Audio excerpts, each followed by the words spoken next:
प्यारे विद्यार्थियों, आप सभी का चैनल पर हार्दिक स्वागत है। प्यारे विद्यार्थियों, सीसीसी के द्वारा पूरे राजस्थान के अंदर वार्षिक परीक्षा के पेपर तैयार किए गए हैं कक्षा 1, 2, 3, 4, 6 और 7 के लिए, जिसमें से कक्षा 6 के विज्ञान विषय का वार्षिक परीक्षा का प्रश्न पत्र है।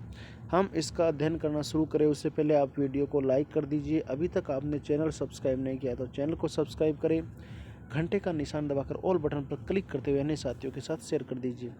पढ़ना शुरू करते हैं। सबसे पहले प्रश्न नंबर 1, सर्वाहारी जंतु है गाय, कौवा, हाथी, बंदर। कौवा। सर्वाहारी का मतलब जो मांस भी खाता है और घास फूस अनाज भी खाता है। दूसरा, रेशों से तागा बनाने की प्रक्रिया क्या कहलाती है? तकली, कंकतन, बुनाई, कताई। निम्न में से जल में अम्लीय द्रव है?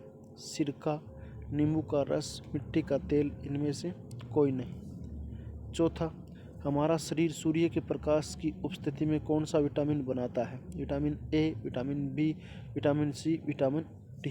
प्रश्न नंबर 5, पौधों का कौन सा भाग मिट्टी के अंदर होता है? तना, जड़, पत्ती, पुष्प। तो ये जड़ है वो मिट्टी के अंदर होती है। आपको इन प्रश्नों के उत्तर बाद में बताए जाएंगे। किसी विज्ञान के अध्यापक के द्वारा इस पेपर को हल करवाया जाएगा। अब मैं यहाँ पर केवल आपको प्रश्न बता रहा हूँ। प्यारे बच्चों, डिस्क्रिप्शन में WhatsApp group, Facebook page, Instagram, Twitter, Telegram channel का लिंक दिया गया है, जिस पर क्लिक करके आप हमारी सोशल साइट से जुड़ सकते हैं। प्रश्न नंबर 6, निम्नलिखित में से कौन सा जंतु रेगिस्तान का जहाज कहलाता है? बकरी, ऊँट, भेड़, गाय। तो यह है ऊँट। प्रश्न नंबर 7, 1 सेंटीमीटर में कितने मिलीमीटर होते हैं?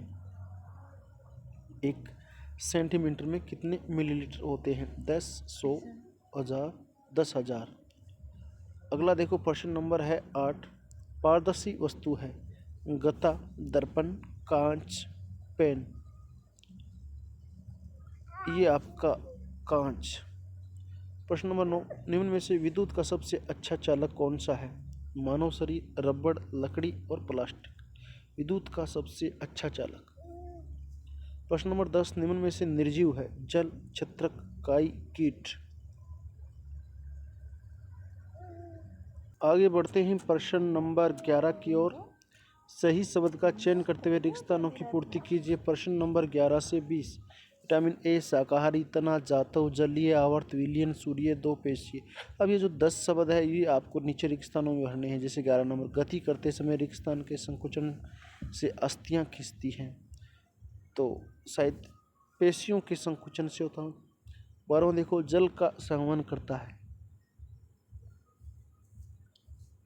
13, किसी पदार्थ को द्रव में घोलने से विलयन बनता है। ऊन और रेशम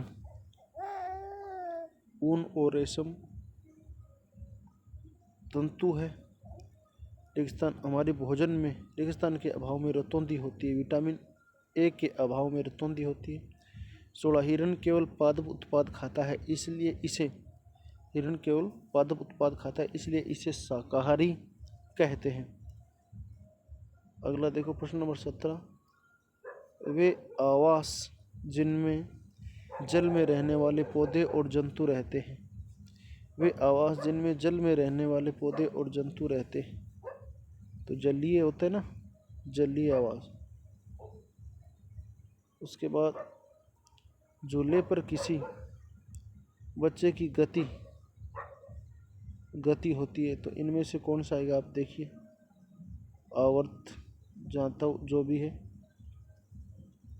आकाश में स्थित रेगिस्तान एक ऐसा पिंड है जो पृथ्वी को प्रकाशित करता है। अब ये सूर्य है। आकाश में स्थित सूर्य एक ऐसा पिंड है जो पृथ्वी को प्रकाशित करता है। 19 हो गया। अब देखो 20 नंबर क्या है आगे। एक विद्युत सेल रेगिस्तान टर्मिनल होते हैं। आगे हैं सत्य और असत्य वाले। 21 से लेकर 30 तक है ना, सत्य और असत्य की। तिलचट्टा में बाह्य कंकाल पाया जाता है। सत्य या असत्य? प्रकाश संश्लेषण में जल व ऑक्सीजन का उपयोग होता है। अनाज और भूसे का पृथक्करण निस्तारण प्रक्रम द्वारा किया जाता है। जो इस लकड़ी का टुकड़ा जल में तैरता है। बिल्कुल सत्य बात है।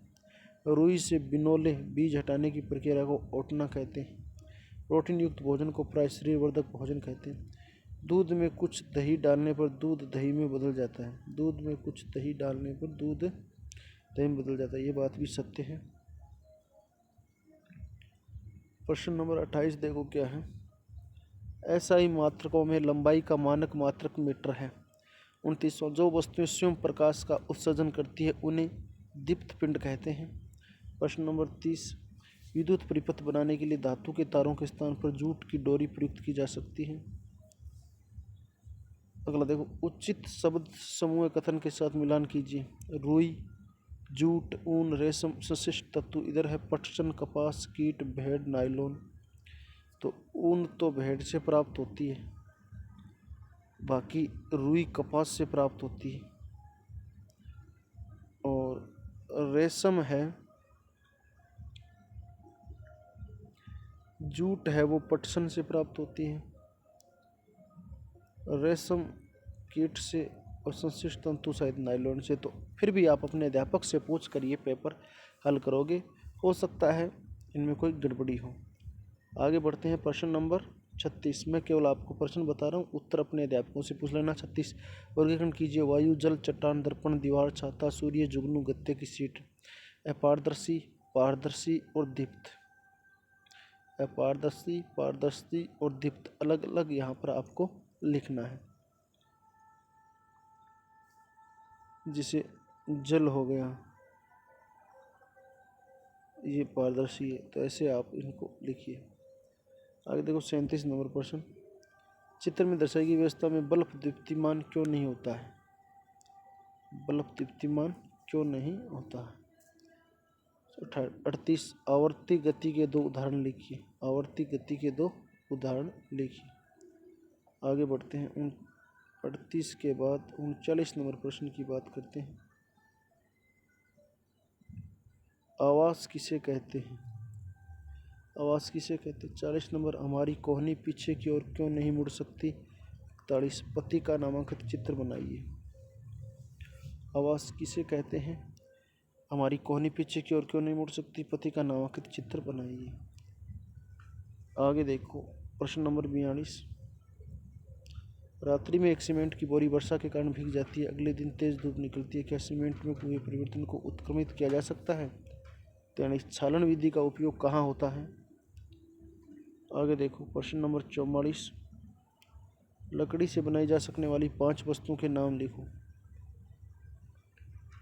लकड़ी से 5 वस्तुएं, टेबल, कुर्सी, स्टूल, बेलन, चकला,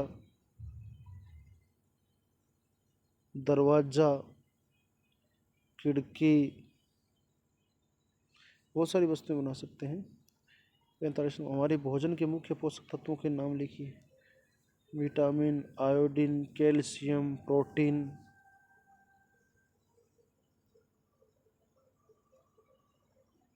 अगला देखो प्रश्न नंबर 46, और प्रश्न नंबर 46 में क्या कहा गया है? 46वां प्रश्न है 46 से लेकर 48 तक 50 शब्दों में 5 पौधों के नाम लिखिए तथा बताइए कि इनके किस भाग का उपयोग खाद्य पदार्थ के रूप में होता है। 5 पौधों के नाम लिखिए तथा बताइए कि इनके किस भाग का उपयोग खाद्य पदार्थ के रूप में होता है। अब लिख दो आप, गेहूं का पौधा होता है जिसके बीज का उपयोग खाद्य पदार्थ के रूप में होता है।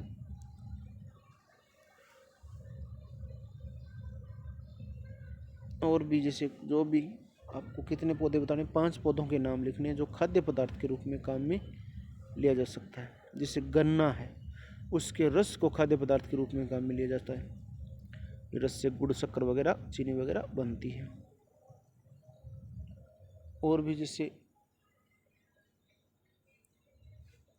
आगे देखो 47, हमें रुई कहाँ से और कैसे प्राप्त होती है स्पष्ट कीजिए। हमें रुई कहाँ से और कैसे प्राप्त होती है स्पष्ट कीजिए। कपास से रुई प्राप्त होती है।